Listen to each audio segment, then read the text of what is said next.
even in a developed nation, people die more than what the Fulani bandits have killed in the last few days. These are the words of the Sultan of Sokoto. I would show you the video now.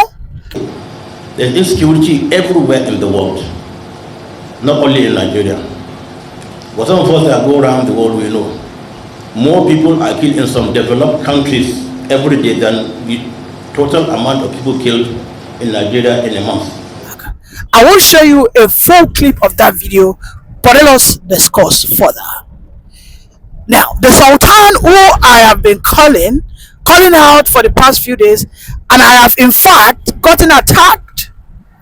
I have gotten attacked by people telling me that I should leave their supreme Muslim leader out of the Fulani conversations. That it is not the responsible of the Sultan to fight or speak or tell the Fulani elders to drop their guns. That all he has to do is to preach the religion of peace in Nigeria, and of course to propagate Islam. My question is this: these Fulani bandits, or should I say Fulani jihadists, what is their agenda if it is not a total Islamization of this contraption?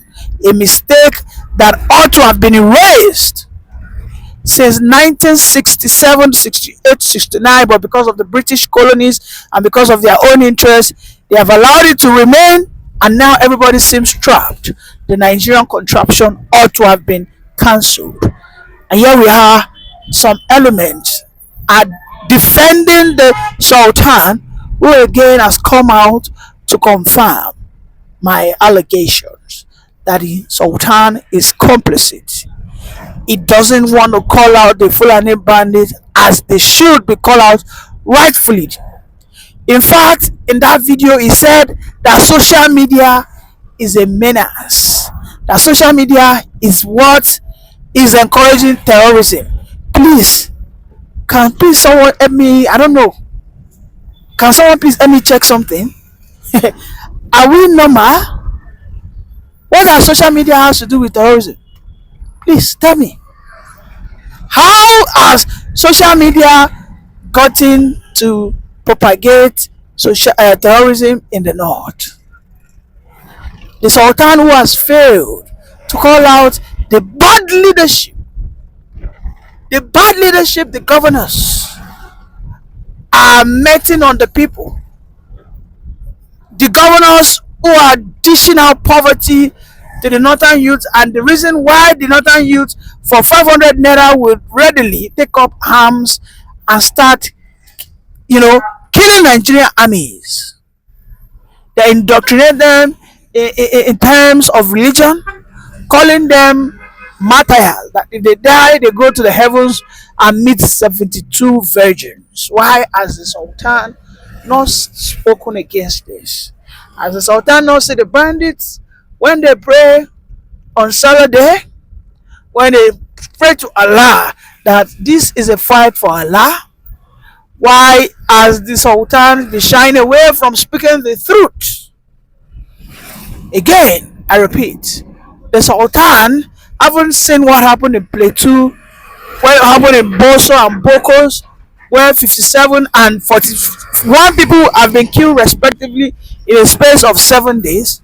He went to the social media, because many of us who are social political analysts have been calling him out. He said, well, even in developed nations, people get killed. That people get fired, people get shot, that we should take a look at America. Can't we see that even in America, people go to the street and they just start killing themselves? But one thing is clear.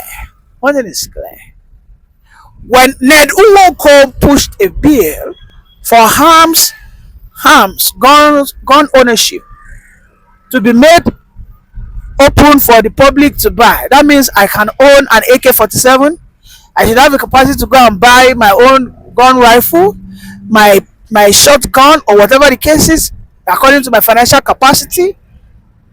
We know those that were against this. It was still the northern senators All of them said, no, no, no, no, no, it will lead to chaos, it will lead to crisis, that the Nigerian people that are hungry, that you want a hungry man to own a gun. Oh, no, no, no, their life will be at risk. Oh, yes. The Sultan did not come out to support such a brilliant view by Ned Nwoko. Right? The Sultan did not bother to speak about the incessant killing by the Fulani marauders within the Middle Belt.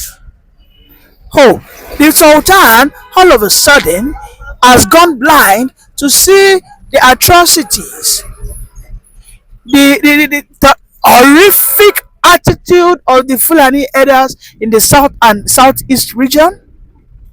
But again, he has found a way to defend his sons and daughters by saying that, well, even in developed nations, people are killed on an alarming rate. But let me call the attention of Mr. Sultan. If he was in a developed nation, by now he would have been picked. Oh yes, because he is coming out here shamelessly to compare failure for failure. The Sultan did not come out to tell us that, well, in that developed nation, we do not have 10 million out of school children in the northern USA like we have 10 million out of school children in the northern Nigeria. The Sultan did not come out to tell us that in America, where they have constant power electricity, that Nigeria should also have constant power electricity. The Sultan did not deem it fit to come out that in America, that the American farmers get nothing less than $20 billion subsidy so that they can grow food cheaply. So Nigeria should do the same. But instead, he said America also, they experience killings. So Nigerians have every reason to suffer such killings too, most especially by the Fulani elders. Let me show you the video of what is going on in Ghana. How they have said any cow that they find,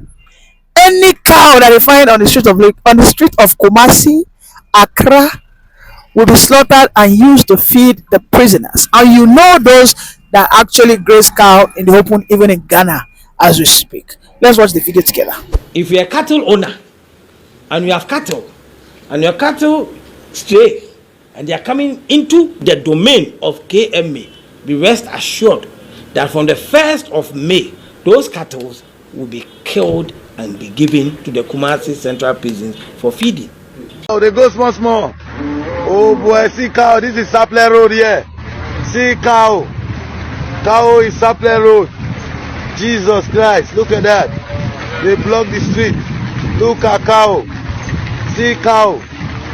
Jesus, see cow. See enough cow. This is Sapler Road for you.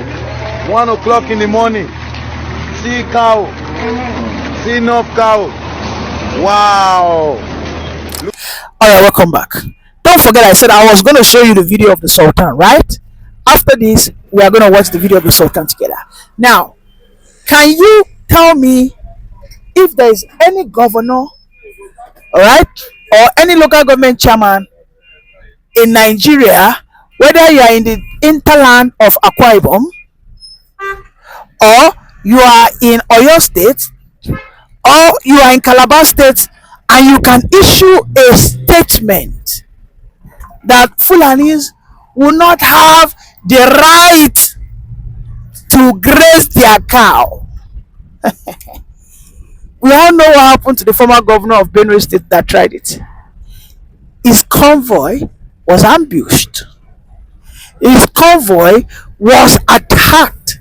The very day he said that there will no longer be open grazing, Samaloto, the former governor of Benue State, the very day he said that Fulanis will no longer be allowed to graze in Benue because they are attacking people in their farm, I swear to God, in less than 24 hours, his convoy was attacked. The Nigerian army were they were nowhere to be found. The guy literally ran out of his convoy on his feet, ran into the bush. And that was when we saw Peter Obi went to go and meet him to greet him. Yeah, as you can see on my screen, Autumn literally came out scared for his life. And since that day, Autumn couldn't say a word because he saw death and death saw him. But the guy ran, he ran for his dear life. I tell you, there's nobody. Is it Uzodinma that wants to come out and say that we will no longer allow open grazing in Imo State? Eh? Is it similar Fubara? Is it someone that will come out and say that okay, in Lagos State that is the commercial city of Nigeria, you know free talk say make them not grace cow. He can't say it. He can't. I don't even think the president of Nigeria has the political will. I don't think he has that capacity to tell the Fulanis not to graze their cow. You all will remember that when Wike became the FCT minister, that is the capital city of the Nigeria as a country, Wike said that how can cows be following people to climb pedestrian bridge? Like it doesn't happen in anywhere in the whole wide world. That cows are now using pedestrian bridge along with human beings. That human beings will have to wait for cows to climb, to ascend and descend the pedestrian bridge before they use it. Then he placed a ban. At the end of the day, it was Tinubu that told you, Oga, that one I no go area. Because the northern senators and the House of Reps, all of them began the campaign against him. They started telling Wike that North Abuja is a northern state, that no Southerner has ever become an FCT minister. They started saying that this is not, you cannot come and start demanding. You cannot come here and change our culture. That is not going to work. That was when we saw the female senator who went to the Senate House, so that it is the way and the life of a Fulani man to work with his cattle wherever he is. Doesn't matter if he goes into the airport with his cow. He's allowed as far as Nigeria is concerned. So you have the clear picture here. These are the sort of menace the Sultan, whom the Islamic religion has seen as the supreme leader, expects to call out. But instead, he has the temerity to tell us that after all, not be only Nigeria, they buy people, make una shut up, they keep people for America there, they keep people for London there, make una quiet. Waiting bandits don't kill when they cry. Make we hear word.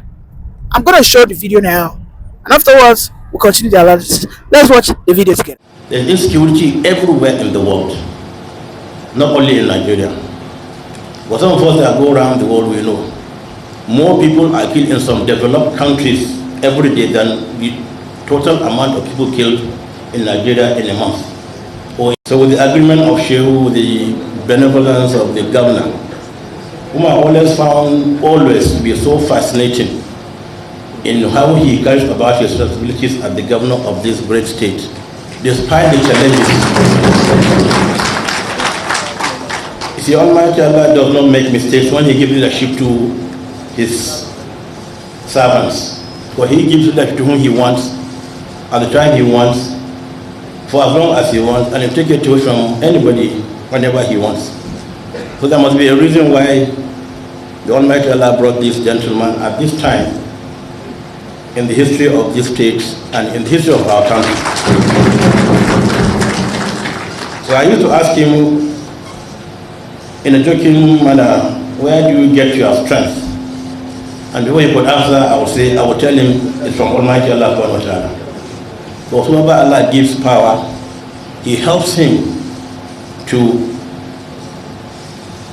walk in the best way possible for the Ummah He gave leadership to. So as long as you take all your worries, all your cries, all your problems to Almighty Allah, you will never ever go wrong. You will succeed. And that's why I believe Bono is succeeding despite challenges, despite comments which recently brought up some tensions, which we have had comments. And alhamdulillah, since we have brought this meeting here, I think it's best for us to discuss all these issues at the closed door.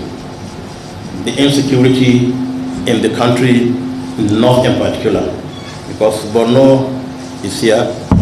We are here in Borno, rather, and since we are here, we discuss the happenings in Borno, because we have had comments of Boko Haram returning, and I say, I would be lying.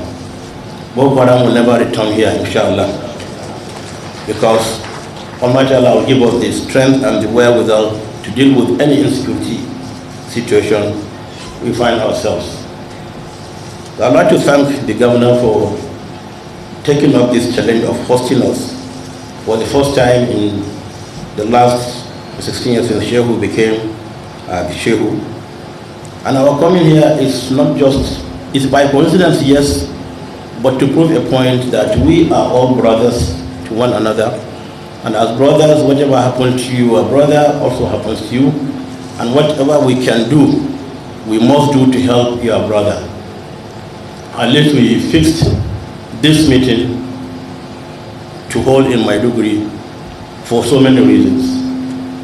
But one best reason is for us to strengthen our unity, our brotherhood as brothers in this great country, in this great state, in this greater states of the North. And I believe we are doing just that. So our coming together is to debunk any insinuation of the insecurity returning to Borno. Yes, there is insecurity in Borno, in some parts of Borno, it's okay. I want to know if it is the same Sadana who is crying and saying that threatening to do that enough is enough, who is also reducing the insecurity in Nigeria by comparing us to some fictitious developed country where they have higher, murder rates. So let me just even say something to that. You see, this is one of the things I find very funny about Nigeria. The only time Nigerians, especially those who support terrible governments, always compare themselves with other countries is when things have gone south. They don't compare themselves in other countries when you look at other indices that they use to measure good governance or a successful society. It is always when things go awry. So you hear things like, are you not are you paying fuel subsidy in the UK? Why do you want fuel subsidy in Nigeria? Right? Your taxi in the UK from London to Gatwick Airport, right? It's going to cost you £80. Why are you complaining about having to pay 20,000 naira to travel from Lagos Island to Lagos mainland, right? If you change to £80 and you convert it to naira, do you know how much it is? So these are the kind of way. But I want to also go deeper into this discussion. Please, there's lots of times it's always good to compare likes to likes. You don't compare, pawpaw and melons because they have nothing in common besides just being fruits. Now, besides just being countries, the only thing that Nigeria has in common with these other countries is just that they are countries. Let me give you a very good example. Never you use the American society to judge developed countries. The American society is an aberration of a developed country. Yeah? It is an aberration, and I will tell you why it is an aberration. It is still in American societies that they still use primordial sentiments like what religion the person is, what dialect the person speaks, is the person a white person or a black person? You understand? Has this person ever supported police brutality before? Has this person ever supported criminal? These things that make absolute no sense. It is only in America. America is one of the only few developed countries where they majorly use that. These things majorly determine how they vote. You don't see this in other countries. So that's why people always say America is an aberration of a developed country. And if you look at America, America is a multi-ethnic, multilingual society. When you compare it to other, developed countries in the world, which are majorly homogeneous in nature, or even if they are not homogeneous in nature, they have like maybe 3, 4, 5 ethnicities that are manageable. So I find it funny that people are not comparing murder rates. So please, by the way, death rate is different from murder rate, because I believe what that man, that Sultan, is saying. He's talking about people who were killed. Now, murder rate is different from death rate. If you want to compare murder rate, please never use America as a yardstick. America is an aberration. If you come to the US, you will see the number of militia groups roaming that country, legally backed by the law. You understand? These people are armed to the teeth. Guns fly left, right, and center to get. In fact, most of the mass killings that have happened in the US, especially by young white men, happened because they got access to their parents' gun and went on a killing rampage and murdered people because guns are easily accessible to them. This is in direct contrast with other developed societies, where gun play basically no role or mostly a minimal role. Case in point, Japan. That is one of the most developed countries on the surface of Earth, bar none, right? Japan does not have legal ammunition. Go and check the murder rate in Japan. They say that in some areas in Japan, they are recording one murder rate in 10 years. One murder rate in 10 years. One person killed in a vicinity in 10 years.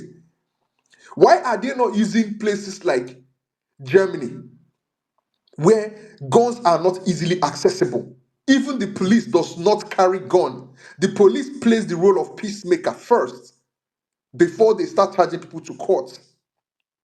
If you see all these kind of crazy, footages that you see in the US, where the police point gun at somebody, forcefully drag the person out of the vehicle, and then start mashing the person's head because the person ran a traffic light. You don't see these things in proper, society. So I don't know why people always try to use America as a yardstick for developed countries. America is not even in the top 10 most developed countries. So why is that people in Nigeria always try to boo Nigerians using all these countries where things are still being ironed out? Why are they not using a country like Switzerland, where there is mandatory service for most of their youth, and they can own also guns? You understand, legally, but it is highly maintained, locked out. They don't sell the bullets. But that is a very well-armed society because they don't have a standing army. So their people arm themselves. In case there's an invasion, the people of Switzerland can protect themselves because they are all well trained in military combat and in military warfare. And they all understand how to use guns. But that society is so well peaceful